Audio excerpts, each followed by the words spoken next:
Chapter 34 of The Man in the Iron Mask. This recording is in the public domain and is read by Mark Smith of Simpsonville, South Carolina. The Man in the Iron Mask by Alexandre Dumas. Chapter 34 Among Women. D'Artagnan had not been able to hide his feelings from his friends so much as he would have wished. The stoical soldier, the impassive man-at-arms, overcome by fear and sad presentiments, had yielded for a few moments to human weakness. When, therefore, he had silenced his heart and calmed the agitation of his nerves, turning towards his lackey, a silent servant, always listening in order to obey the more promptly, "Rabaud," said he, "mind, we must travel 30 leagues a day." "At your pleasure, captain," replied Rabaud. And from that moment, D'Artagnan, accommodating his action to the pace of the horse, like a true centaur, gave up his thoughts to nothing, that is to say, to everything. He asked himself why the king had sent for him back, why the Iron Mask had thrown the silver plate at the feet of Raoul. As to the first subject, the reply was negative. He knew right well that the king's calling him was from necessity. He still further knew that Louis XIV must experience an imperious desire for a private conversation with one whom the possession of such a secret placed on a level with the highest powers of the kingdom. But as to saying exactly what the king's wish was, D'Artagnan found himself completely at a loss. The musketeer had no doubts, either, upon the reason which had urged the unfortunate Philippe to reveal his character and birth. Philippe, buried forever beneath a mask of steel, exiled to a country where the men seemed little more than slaves of the elements, Philippe, deprived even of the society of D'Artagnan, who had loaded him with honors and delicate attentions, had nothing more to see than odious specters in this world, and, despair beginning to devour him, he poured himself forth in complaints, in the belief that his revelations would raise up some avenger for him. The manner in which the musketeer had been near killing his two best friends, the destiny which had so strangely brought Athos to participate in the great state secret, the farewell of Raoul, the obscurity of the future which threatened to end in a melancholy death, all this threw D'Artagnan incessantly back on lamentable predictions and forebodings, which the rapidity of his pace did not dissipate, as it used formerly to do. D'Artagnan passed from these considerations to the remembrance of the proscribed Porthos and Aramis. He saw them both, fugitives, tracked, ruined, laborious architects of fortunes they had lost, and as the king called for his man of execution in hours of vengeance and malice, D'Artagnan trembled at the very idea of receiving some commission that would make his very soul bleed. Sometimes, ascending hills, when the winded horse breathed hard from his red nostrils and heaved his flanks, the captain, left to more freedom of thought, reflected on the prodigious genius of Aramis, a genius of acumen and intrigue, a match to which the Fronde and the Civil War had produced but twice. Soldier, priest, diplomat, gallant, avaricious, cunning, Aramis had never taken the good things of this life except as stepping-stones to rise to giddier ends. Generous in spirit, if not lofty in heart, he never did ill but for the sake of shining even more brilliantly. Towards the end of his career, at the moment of reaching the goal, like the patrician Fuscus, he had made a false step upon a plank and had fallen into the sea. But Porthos! Good, harmless Porthos! To see Porthos hungry, to see Mousqueton without gold lace, imprisoned perhaps, to see Pierrefonds, Bracieux, razed to the very stones, dishonored even to the timber, these were so many poignant griefs for D'Artagnan, and every time that one of these griefs struck him, he bounded like a horse at the sting of a gadfly beneath the vaults of foliage where he had sought shady shelter from the burning sun. Never was the man of spirit subjected to ennui, if his body was exposed to fatigue. Never did the man of healthy body fail to find life light, if he had something to engage his mind.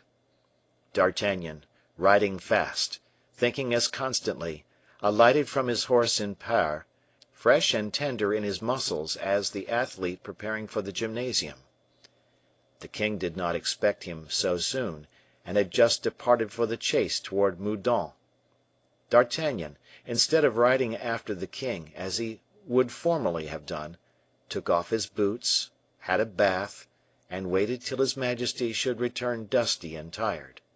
He occupied the interval of 5 hours in taking, as people say, the air of the house, and in arming himself against all ill chances.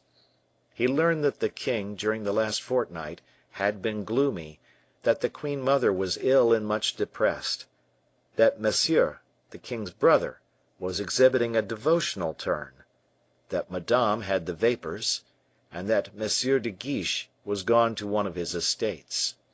He learned that M. Colbert was radiant, that M. Fouquet consulted a fresh physician every day, who still did not cure him, and that his principal complaint was one which physicians do not usually cure, unless they are political physicians.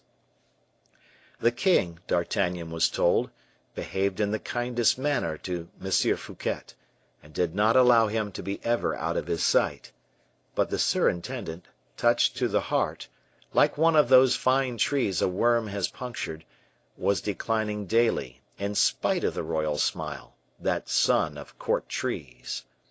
D'Artagnan learned that Mademoiselle de la Valliere had become indispensable to the king; that the king, during his sporting excursions, if he did not take her with him, wrote to her frequently, no longer verses, but, which was much worse, prose, and that whole pages at a time. Thus, as the political Pleiad of the day said, the first king in the world was seen descending from his horse with an ardor beyond compare, and on the crown of his hat scrawling bombastic phrases, which M. de Saint Aignan, aide de camp in perpetuity, carried to La Valliere at the risk of foundering his horses. During this time, deer and pheasants were left to the free enjoyment of their nature, hunted so lazily that, it was said, the art of venery ran great risk of degenerating at the court of France. D'Artagnan then thought of the wishes of poor Raoul, of that desponding letter destined for a woman who passed her life in hoping, and, as D'Artagnan loved to philosophize a little occasionally, he resolved to profit by the absence of the king to have a minute's talk with Mademoiselle de la Valliere. This was a very easy affair. While the king was hunting, Louise was walking with some other ladies in one of the galleries of the Palais Royal, exactly where the captain of the musketeers had some guards to inspect. D'Artagnan did not doubt that, if he could but open the conversation on Raoul, Louise might give him grounds for writing a consolatory letter to the poor exile, and hope, or at least consolation for Raoul, in the state of heart in which he had left him, was the sun, was life to two men who were very dear to our captain. He directed his course, therefore, to the spot where he knew he should find Mademoiselle de la Valliere. D'Artagnan found La Valliere the center of the circle. In her apparent solitude, the king's favorite received, like a queen, more perhaps than the queen, an homage of which Madame had been so proud, when all the king's looks were directed to her and commanded the looks of the courtiers. D'Artagnan, though no squire of dames, received nevertheless civilities and attentions from the ladies. He was polite, as a brave man always is, and his terrible reputation had conciliated as much friendship among the men as admiration among the women. On seeing him enter, therefore, they immediately accosted him, and, as is not unfrequently the case with fair ladies, opened the attack by questions. Where had he been? What had become of him so long? Why had they not seen him, as usual, make his fine horse curvet in such a beautiful style, to the delight and astonishment of the curious from the king's balcony? He replied that he had just come from the land of oranges. This set all the ladies laughing. Those were times in which everybody traveled, but in which, notwithstanding, A journey of 100 leagues was a problem often solved by death. "From the land of oranges!" cried Mademoiselle de Tonnay Charente. "From Spain?" "Eh! eh!" said the musketeer. "From Malta?" echoed Montalais. "Ma foi! you are coming very near, ladies." "Is it an island?" asked La Valliere. "Mademoiselle," said D'Artagnan, "I will not give you the trouble of seeking any further. I come from the country where M. de Beaufort is, at this moment, embarking for Algiers." "Have you seen the army?" asked several warlike fair ones.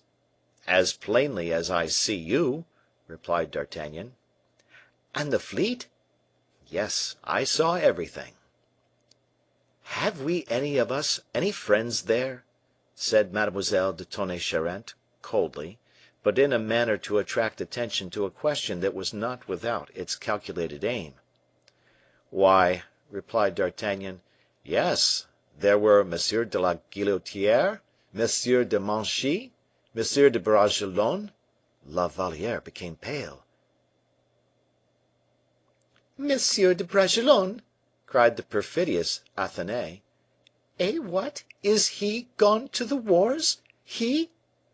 Montalais trod on her toe, but all in vain. "Do you know what my opinion is?" continued she, addressing D'Artagnan. "No, mademoiselle, but I should like very much to know it." "My opinion is, then, that all the men who go to this war are desperate, desponding men, whom love has treated ill, and who go to try if they cannot find jet complexioned women more kind than fair ones have been." Some of the ladies laughed. La Valliere was evidently confused. Montalais coughed loud enough to waken the dead. "Mademoiselle," interrupted D'Artagnan, "you are in error when you speak of black women at Gigelli. The women there have not jet faces; it is true they are not white, they are yellow." "Yellow!" exclaimed the bevy of fair beauties. "Eh! do not disparage it. I have never seen a finer color to match with black eyes and a coral mouth." "So much the better for Monsieur de Bragelonne," said Mademoiselle de Tonnay Charente, with persistent malice. "He will make amends for his loss, poor fellow." A profound silence followed these words, and D'Artagnan had time to observe and reflect that women, mild doves, treat each other more cruelly than tigers. But making La Valliere pale did not satisfy Athenais; she determined to make her blush likewise. Resuming the conversation without pause, "Do you know, Louise," said she, "that there is a great sin on your conscience?" "What sin, mademoiselle?" stammered the unfortunate girl, looking round her for support, without finding it. "Eh? Why," continued Athenais, "the poor young man was affianced to you. He loved you; you cast him off." "Well, that is a right which every honest woman has," said Montalais, in an affected tone.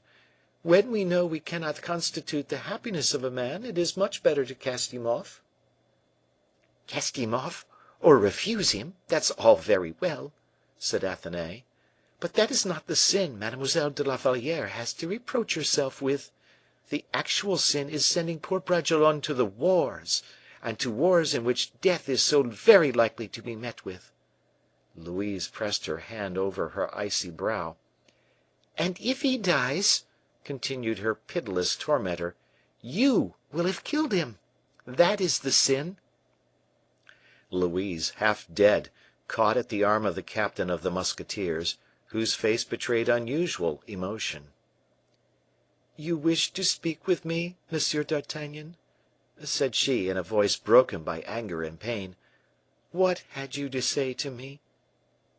D'Artagnan made several steps along the gallery, holding Louise on his arm. Then, when they were far enough removed from the others, "What I had to say to you, mademoiselle," replied he, "Mademoiselle de Tonnay Charente has just expressed, roughly and unkindly, it is true, but still in its entirety." She uttered a faint cry, Pierced to the heart by this new wound, she went her way, like one of those poor birds which, struck unto death, seek the shade of the thicket in which to die. She disappeared at one door, at the moment the king was entering by another. The first glance of the king was directed towards the empty seat of his mistress. Not perceiving La Valliere, a frown came over his brow, but as soon as he saw D'Artagnan, who bowed to him, "Ah, monsieur!" cried he, "you have been diligent. I am much pleased with you." This was the superlative expression of royal satisfaction. Many men would have been ready to lay down their lives for such a speech from the king. The maids of honor and the courtiers, who had formed a respectful circle round the king on his entrance, drew back, on observing he wished to speak privately with his captain of the musketeers. The king led the way out of the gallery, after having again, with his eyes, sought everywhere for La Valliere, whose absence he could not account for. The moment they were out of the reach of curious ears, "Well, Monsieur d'Artagnan," said he, "the prisoner?" "Is in his prison, sire." "What did he say on the road?" "Nothing, sire." "What did he do?" "There was a moment at which the fisherman, who took me in his boat to Sainte Marguerite, revolted, and did his best to kill me. The prisoner defended me instead of attempting to fly." The king became pale. "Enough," said he, and D'Artagnan bowed. Louis walked about his cabinet with hasty steps. "Were you at Antibes," said he, "when M. de Beaufort came there?" "No, sire, I was setting off when M. le duc arrived." "Ah!" which was followed by a fresh silence. "Whom did you see there?" "A great many persons," said D'Artagnan, coolly. The king perceived he was unwilling to speak. "I have sent for you, monsieur le capitaine, to desire you to go and prepare my lodgings at Nantes." "At Nantes!" cried D'Artagnan. "In Bretagne." "Yes, sire, it is in Bretagne. Will your majesty make so long a journey as to Nantes?" "The states are assembled there," replied the king. "I have two demands to make of them. I wish to be there." "When shall I set out?" said the captain. "This evening, tomorrow evening, for you must stand in need of rest." "I have rested, sire." "That is well. Then between this and tomorrow evening, when you please." D'Artagnan bowed as if to take his leave, but, perceiving the king very much embarrassed, "Will your majesty," said he, taking 2 paces forward, "take the court with you?" "Certainly I shall." "Then your majesty will, doubtless, want the musketeers?" And the eye of the king sank beneath the penetrating glance of the captain. "Take a brigade of them," replied Louis. "Is that all? Has your majesty no other orders to give me?" "No. Ah! yes." "I am all attention, sire." "At the castle of Nantes, which I hear is very ill arranged, you will adopt the practice of placing musketeers at the door of each of the principal dignitaries I shall take with me." "Of the principal?" "Yes." "For instance, at the door of M. de Lyonne?" "Yes." "And that of M. Letellier?" "Yes." "Of M. de Brienne?" "Yes." "And of M. le surintendant?" "Without doubt." "Very well, sire. By tomorrow I shall have set out." "Oh, yes; but one more word, Monsieur d'Artagnan. At Nantes you will meet with M. le Duc de Gesvres, captain of the guards. Be sure that your musketeers are placed before his guards arrive. Precedence always belongs to the first comer." "Yes, sire." "And if M. de Gesvres should question you?" "Question me, sire! Is it likely that M. de Gesvres would question me?" And the musketeer, turning cavalierly on his heel, disappeared.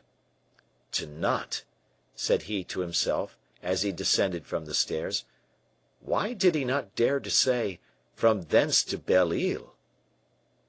As he reached the great gates, one of M. Brienne's clerks came running after him, exclaiming, "Monsieur d'Artagnan, I beg your pardon." "What is the matter, Monsieur Ariste?"